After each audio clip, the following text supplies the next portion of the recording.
On the 6th morning after Corvin's hanging was stayed, and the second dawn since Vale's convoy had lost England behind it, Adrian woke to the knock and knew the hour before anyone spoke.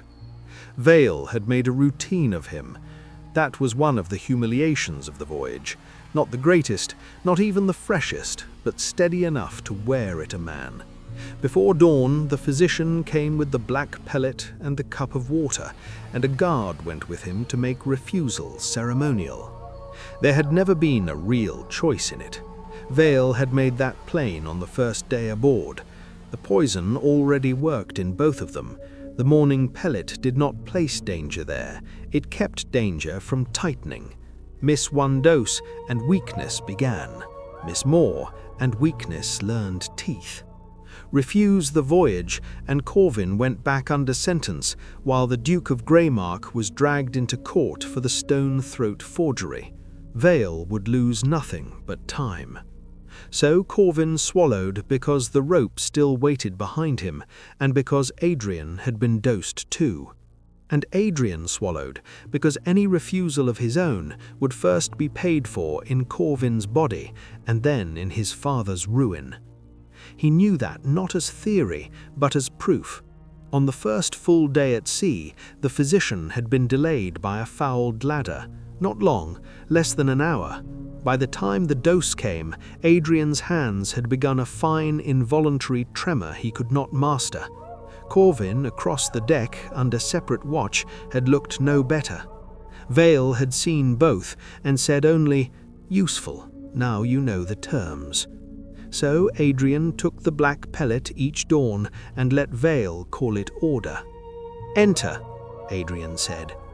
The physician stepped inside with his tray and his mild, pitiless face. Beside him stood the Corsair. That was a name Vale would not have used for one of her guards, but it had spread through the crew the first night and stayed there. His head and lower face were wrapped in black and indigo cloth, so that only his eyes showed, dark and watchful above the veil. Curved nimches rode at each hip, silver inlay catching light only when he moved, tide marks, star pricks, little lunar cuts. He stood so still that his stillness itself looked like threat. Stone throat flashed through Adrian's mind at the sight of him. Wet cobbles, cut breath, Corvin meeting this man blade to blade and not putting him down. Adrian took the pellet, placed it on his tongue, and swallowed water over the bitterness until it slid into him like a black command. The physician said, "Lady Vale wants you above for first light." Of course she did. His cabin was small, clean, and placed nowhere near Corvin's. That too had been arranged with care. Vale had not trusted Corvin alone. She had trusted Corvin near Adrian even less. So she quartered them apart, guarded them apart, timed their movements apart, and made sure no corridor aboard her ship could mistake longing for privacy. When the guard returned, Adrian went with him without wasting either of them on protest. The deck met him in cold blue half-light. The flagship rode broad and steady under shortened sail, her timbers breathing with the sea. Beyond her and around her, the three smaller screen ships kept station in the dawn like dark, obedient thoughts, rising and falling in the same cold rhythm, signal flags still furled against the hour. Vale stood on the quarterdeck, wrapped in dark wool, gloved hands quiet on the rail. Captain Whitcomb stood a little below her with the chart table. Adrian noticed the other royal guards in the order a wary man would. Inez Baptiste kept near Vale's ladder with black leather looped in one hand and a bandolier of small daggers crossing her torso. She was long, dark, and dangerous, with a face too amused to be kind. Don Diego de Silva lounged near the larboard rail in an open vest and too much confidence, handsome in the polished way Corvin never bothered to be. Standing on the same deck as Corvin, all that display looked faintly arranged. The fourth stood under the break of the quarterdeck, old, cloaked, and easy to overlook until one looked twice and understood overlooking him would be fatal. Corvin stood farther forward under separate watch. No irons, no blade, no place on the quarterdeck. Vale had stripped him of every visible sign of captaincy, except the one thing no one aboard could confiscate. Dangerous water still looked to him first. Adrian's gaze found him too fast, tall enough to make the guards near him seem arranged rather than equal. Broad shoulders under a dark coat, dark hair tied back, posture held in the harsh economy of a man who had lost rank but not the habit of command. Corvin looked up. Their eyes met. Since the rope had come off at the river, they had not had one moment fit to be called a conversation, a look across a guarded room, a glimpse through a hatchway, nothing longer than hunger made cautious.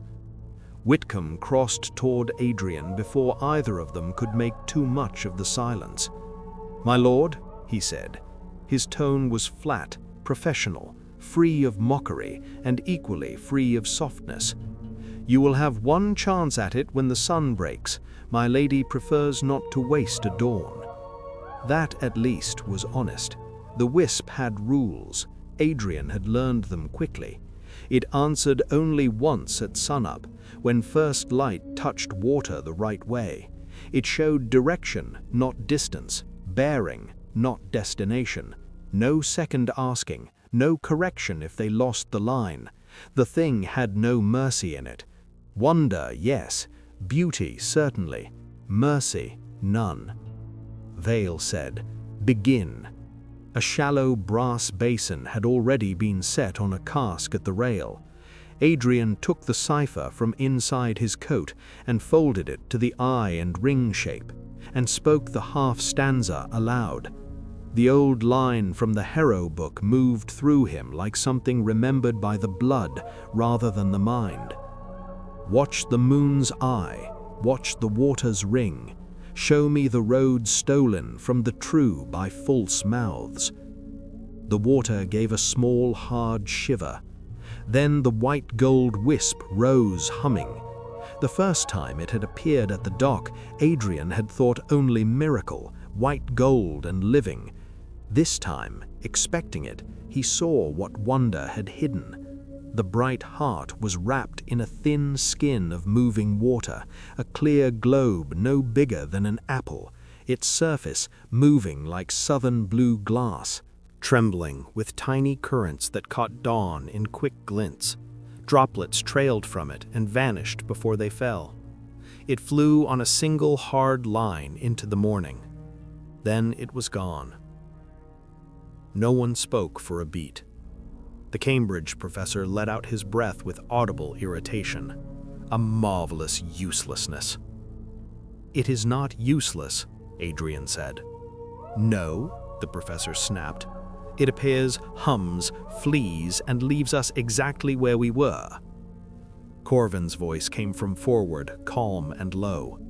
"No, it leaves you with a line." Whitcomb turned toward him.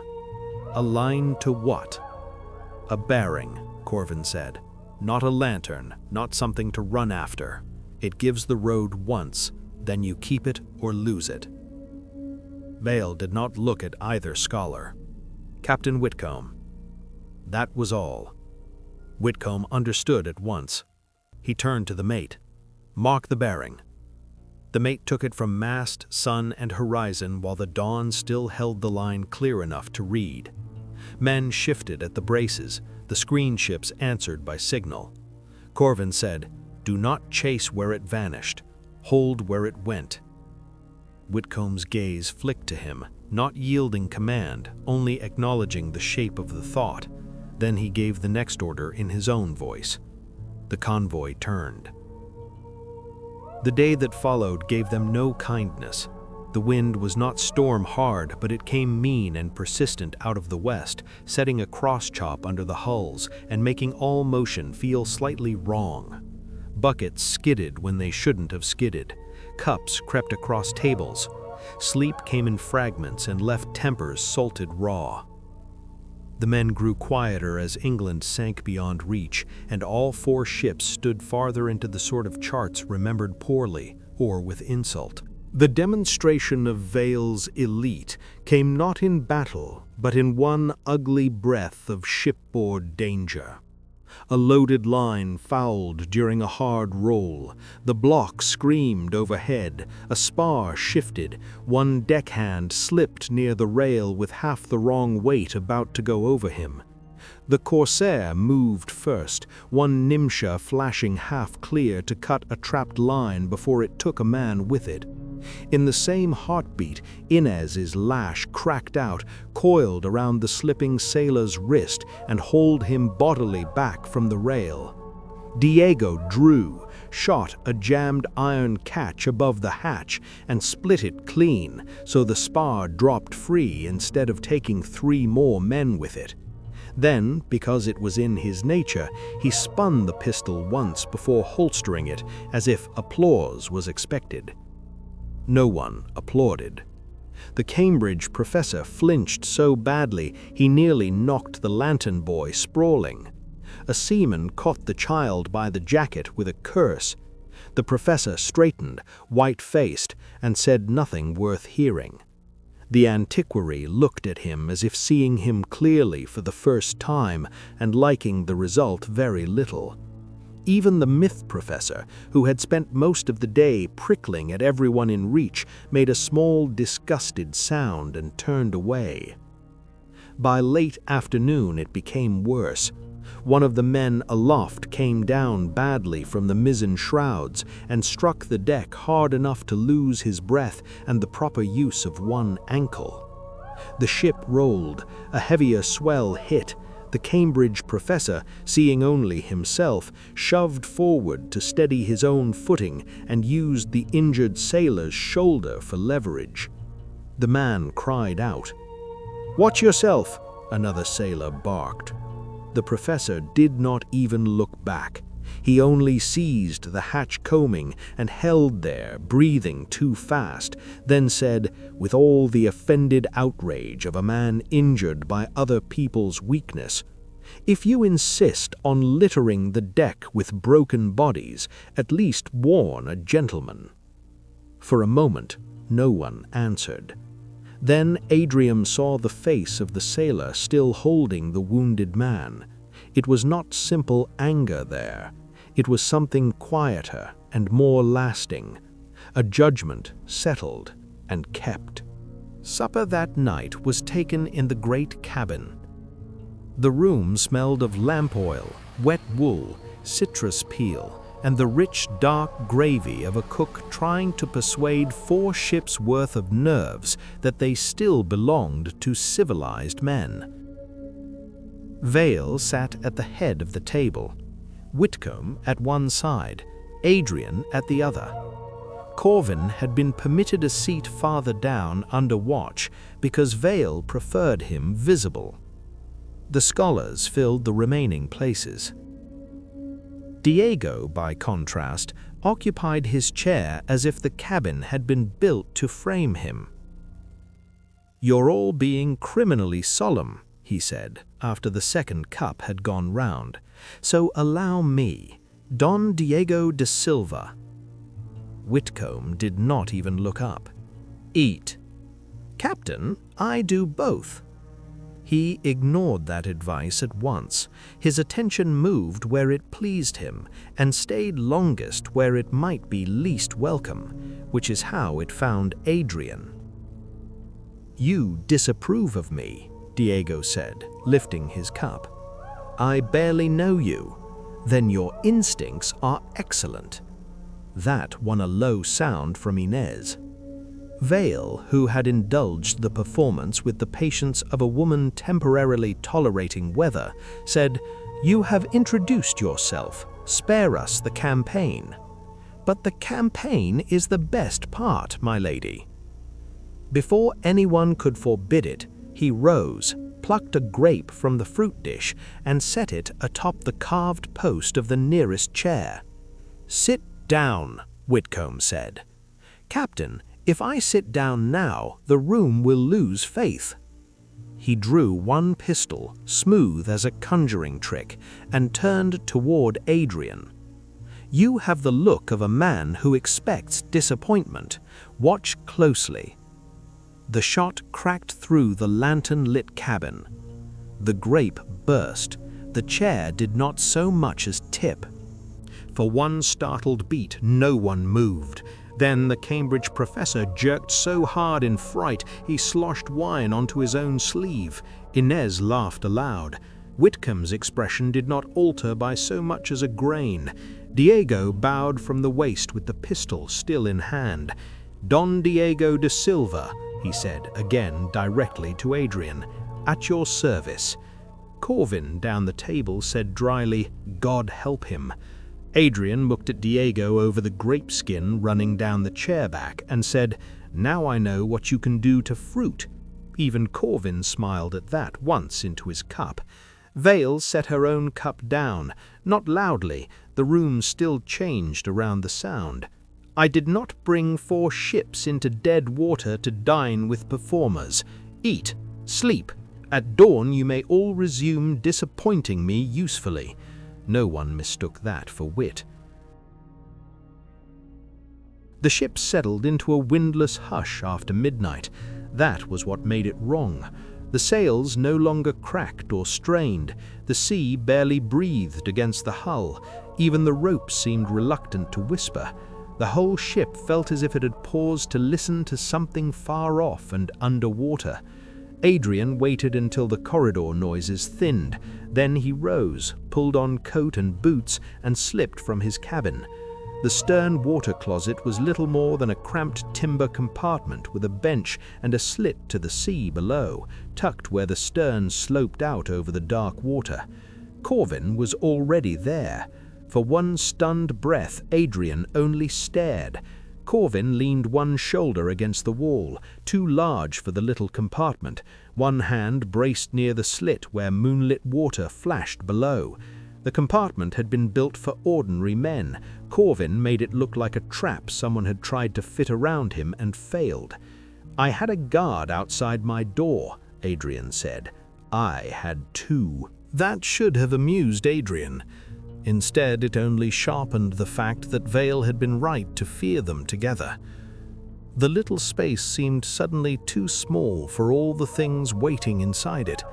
Tar, damp timber, moonlit salt, the warmth of another body, the memory of a public kiss none of London would soon forget. All of it crowded the air. Adrian shut the door behind him. "We have become absurd." Corvin's gaze stayed on him. "Have we?" "Yes, I have crept through a ship full of armed people to stand in a water closet in the middle of the night speaking to a man who is trying very hard to look unimpressed by that." That got the smallest movement from Corvin's mouth.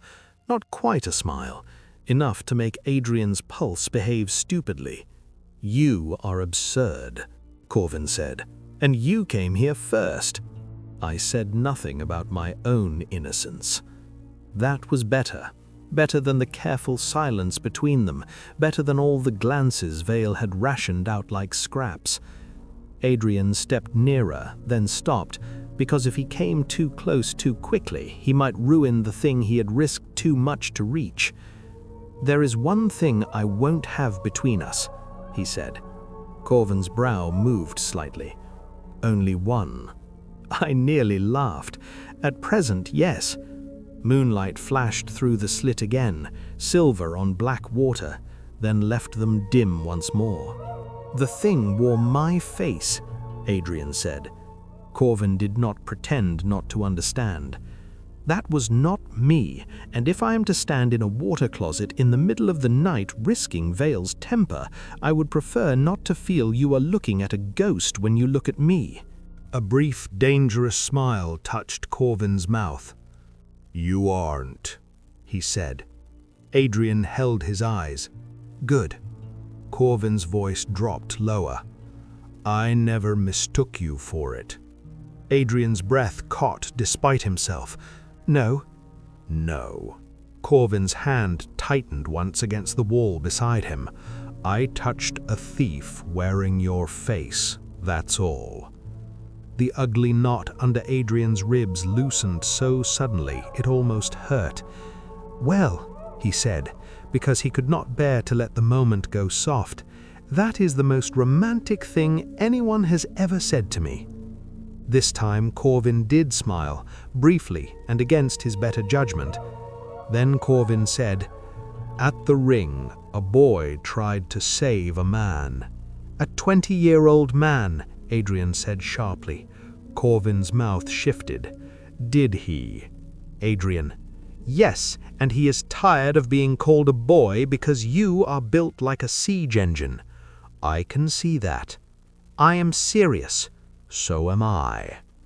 Corvin looked at him a moment, the kind of look that made the little compartment too small for breath. Then he said, quieter, "A 20-year-old man tried to save a man." "Better." "One with poor judgment."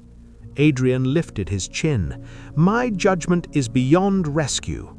That earned him a low sound from Corvin, close to a laugh and rougher than anything Adrian had heard from him before. Adrian lifted his chin. "I kissed you in front of half of London. My judgment is beyond rescue." That earned him a low sound from Corvin, close to a laugh, and rougher than anything Adrian had heard from him before. Adrian said, more softly now, "I did mean to save you. I know. But not only that." Corvin's eyes dropped once to Adrian's mouth and came back. "I know that too." The quiet after that was worse than before, fuller, hungrier. Adrian could hear the water below the slit and a fine dry shift of Corvin's breath, and the small sounds seemed indecent in so little space. Adrian said, because there was no dignity left in pretending, "I wanted the kiss." Corvin did not answer at once. When he did, his voice had gone low enough to feel in Adrian's ribs. "So did I." Adrian swallowed. "Good. That sounded idiotic. I was about to say exactly that. Then your mind is improving." "My mind was never the weak part of me." "No," Corvin said, looking at him in a way that made the cramped dark feel suddenly hot. Adrian took one step nearer. The ship rolled gently. Their coats brushed. Neither moved away. "If you call me boy again, I'll take it as a provocation." "Would you?" "Yes." Corvin lifted a hand, slow enough that Adrian could have stopped him if he wished. His thumb settled just below Adrian's ear, rough and warm. "That sounds very fierce." "I am fierce." "You're beautiful and troublesome." Adrian's pulse leapt traitorously. "That is not a denial." "No, it isn't." Adrian drew a careful breath. "Then let me be plain. I wanted the ring kiss for me." Corvin's eyes darkened. "So did I." "And if you are about to kiss me now," Adrian said, because whatever dignity he had left was clearly not seaworthy, "I would prefer you do it before one of us remembers we are supposed to have sense." Corvin bent his head. "Then be quiet," he murmured, "and let me." Adrian felt the words like a hand closing lower in his body. Then Corvin stopped, not with hesitation, not with restraint, with that other thing Adrian was learning to recognize in him, the instant when some part of him went hard and listening, because danger had moved where no one else yet heard it. Adrian frowned. "What?" Corvin's head had tilted slightly, not toward Adrian now, but toward the dark outside the hull. "Listen," he said. Adrian heard only the hush, no wind in the rigging, no slap but the faintest one under the stern, no sound but water and their own breathing. Then Corvin's hand dropped from his face. Adrian nearly cursed from the loss of it. "What is it?" Corvin was already turning toward the door. Something ahead. In the water? Corvin did not answer that, which was answer enough. He had his hand on the latch when Adrian caught his sleeve. Corvin looked back. For a beat, neither of them spoke. Then Adrian said, because he could not let him go with nothing, "You were going to kiss me." A different look came over Corvin then, not amusement, not quite, something fierce and brief and almost unbearable. "Yes," he said. Adrian's hand loosened. Corvin opened the door. Cold moonlight cut across the floorboards. "We need to stop the ship." They hit the deck with the night still holding its breath. Whitcomb came out of the quarterdeck shadow, fastening his coat one-handed. Vale stood bareheaded and irritated, more at interruption than fear. "What now?" Whitcomb demanded. Corvin did not waste time. "Reef ahead. Stop her. Now." Whitcomb frowned. "There's no wind to carry us into danger." Corvin was already looking ahead into the black. "Stop her." There was something in his tone that cut clean through the deck noise. Whitcomb turned at once and gave the order. The convoy slowed into uneasy obedience. Canvas softened, blocks settled. Men moved with careful haste of people trying to not admit to themselves that fear had entered the work. For a few breaths, there was only still water, soft hull noise, and the night. Then a breath of wind touched Adrian's face. Another. The rigging whispered. And the song came. At first it was no more than a thin line of sound laid over the black water. Then it gathered shape, rising and falling in a pattern too close to a woman's voice for comfort and too far from one for sense. It was not singing exactly. It was the idea of singing heard through a fever. The myth professor whispered, "Siren Song." One of the younger officers near the rail said too quickly, "Is this Siren Landing?" "No," Corvin said. The single syllable landed like iron. Whitcomb took 2 steps toward him. "What is it?" Corvin's head was tilted toward the dark. "Wind's wrong, water's breaking short, reef close." Whitcomb turned. "Pilot boats." "No," Corvin caught his arm. "Too dark, wait for dawn." Vale came down from the quarterdeck ladder, cloak unfastened and moving about her like another piece of darkness. "Captain Vane, you advise. Captain Whitcomb, you decide." Whitcomb said, "I know my command, my lady." Then, because it was really Vale's pressure speaking through him, not impatience of his own, he added, "The blood moon is less than 3 weeks off. We cannot lose a night to shadows and noises." Corvin looked at him. "And this dark will kill men." Vale's gaze stayed on Whitcomb. "Spend me no more men for pride than this place already means to take." Whitcomb's face had gone to stone. "Pilot boats," he ordered. 2, lantern shielded, lead and sound ahead. I want that water marked before the convoy moves." The 2 boats dropped with practiced speed, each with a pilot, rowers, and men on the lead. Their lanterns were shielded so that each seemed little more than a low moving ember over black water. The singing continued. No one called it wind now. The first boat drew farther ahead. A lead man stood to sound and called a depth. The second answer came back thinner, somehow wrong, as if the number itself had lost heart before reaching them.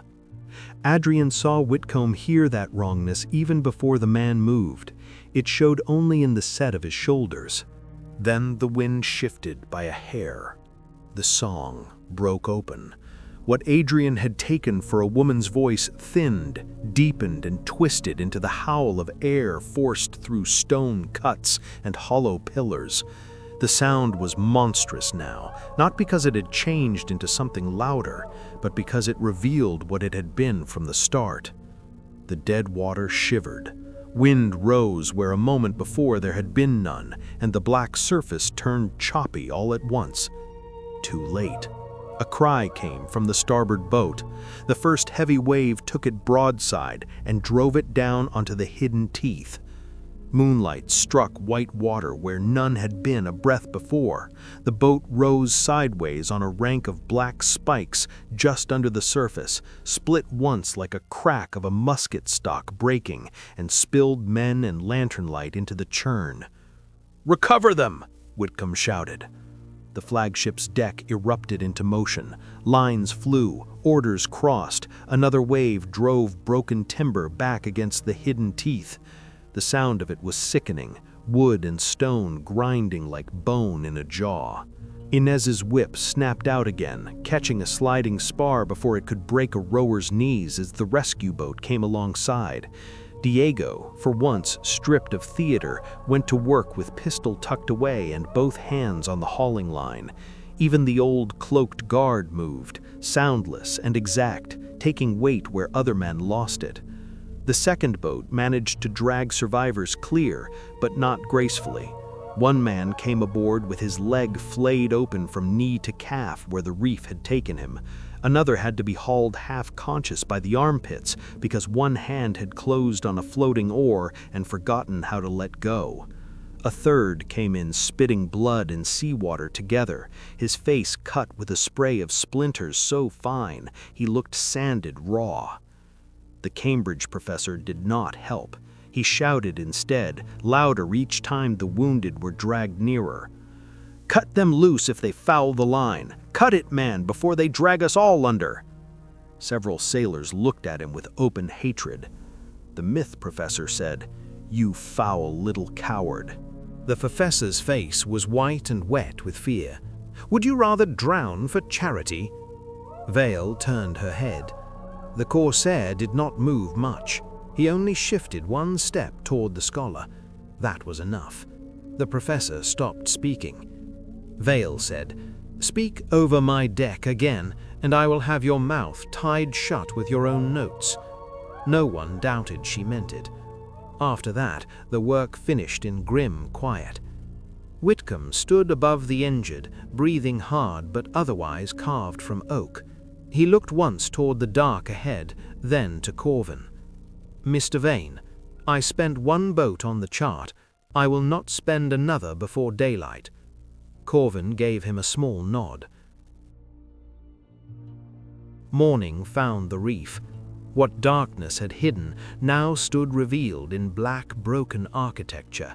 Sea stacks, needle rocks, false mouths, channels that invited and betrayed in the same breath.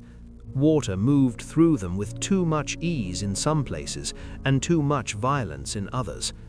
The sound of the night's song remained, only smaller now, stripped of illusion and made no kinder by being understood. And there was proof it had fed before. On one outer rank of teeth, high above the current line, an old length of shattered mast still hung wedged between two black points, rope rotted to threads.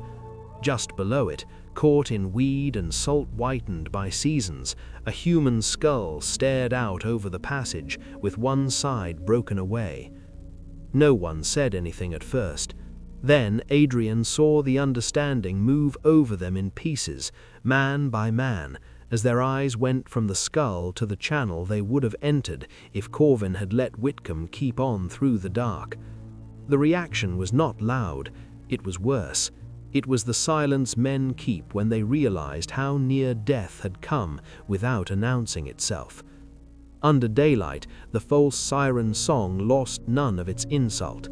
The wind still moved through the stone cuts and hollow pillars, only now the mechanism was visible. No woman, no ghost, only air weaponized by rock and bad water.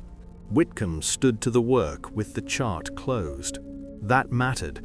He had not abandoned discipline. He had abandoned the hope that discipline on its own could master this place. Corvin stood forward under watch, still no captain by title, still no equal to Whitcomb in Vale's hierarchy, and yet the water had begun to turn toward him as surely as men did in battle. "Not that one," he said. Whitcomb did not argue. "Helm, not that one." They threaded the false mouths one by one. The screen ships passed so near the black spikes, Adrian could see weed hanging below the surface like drowned hair.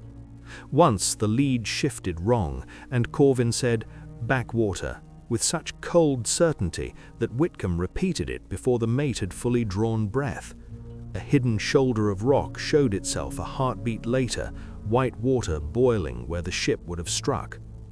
No one laughed. No one disputed him. Even Diego, leaning at the rail with rare sobriety, had stopped performing for the deck. By late afternoon, they cleared the outer teeth and came under the seaward face of a small island reared almost sheer from the sea. The front of it was black cliff and falling white water, severe as a shut gate, but the severity did not hold everywhere.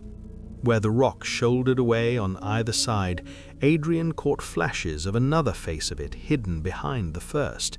Bright green growth high above the stone, water near the basin edge turning suddenly clear over pale sand below, and once, far round one curving shoulder, the brief, impossible gleam of a white shore lying untouched under the trees. It looked isolated enough to have been forgotten by the rest of the world, and beautiful enough to make forgetting feel like a kind of sin.